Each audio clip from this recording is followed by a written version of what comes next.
Well, welcome to How to Cook That. I'm Reardon, and today we're going to cook raspberry creme brulee. To make your sauce, take 220 grams of frozen raspberries and put 2/3 of them into a saucepan with a little bit of vanilla extract and a spoonful of sugar. Stir that over a high heat until the mixture boils and the raspberries start to fall apart.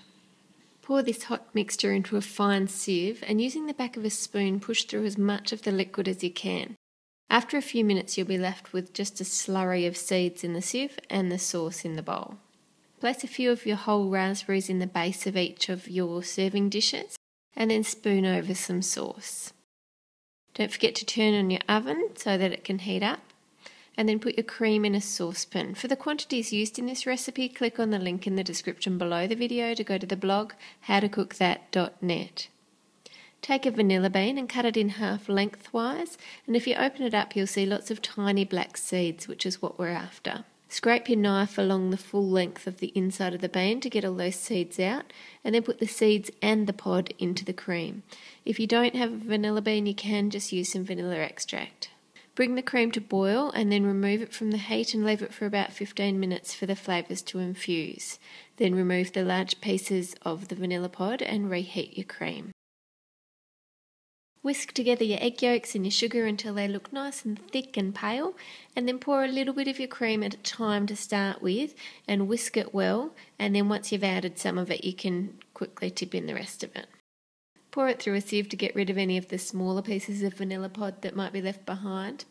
When you pour the mixture into your containers, it helps if you pour it onto a spoon that you're holding right low down into the container. That helps disperse the liquid gently onto the raspberry sauce so that it sits on top of that sauce instead of mixing it all up together. Then place your dishes into a heat-proof baking dish and add some water to the bottom of that dish. If your oven temperature is too hot, it can cause the brûlée to split, leaving like a curdled custard sitting in oil. So make sure your oven is at the right temperature and that the water on the outside of the bowl comes up to the level of the brûlée on the inside of the bowl. The brûlées cook quite slowly, and to check if they're done, just take one out and give it a gentle shake side to side.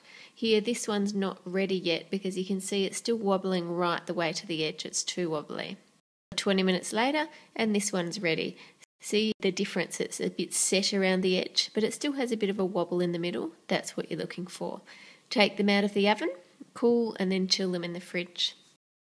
To make the crispy, sugary part on top, put a thin film of brown sugar over the brûlée and use a brûlée torch to melt it. You can use white sugar, but it just doesn't melt as easily or give such a good colour. Make sure you don't put a heap of sugar into one pile because then it will be burning before you manage to melt it. So just put a thin layer of the sugar, and if you want a thicker layer of caramel you can always put a second layer of brown sugar on top and repeat the process. If you don't have a brûlée torch then you can still make this dessert.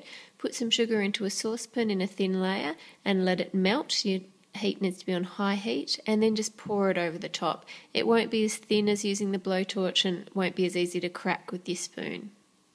Brûlée is a really rich and creamy dessert, which is why I've paired it here with the raspberry sauce at the bottom to give some contrast.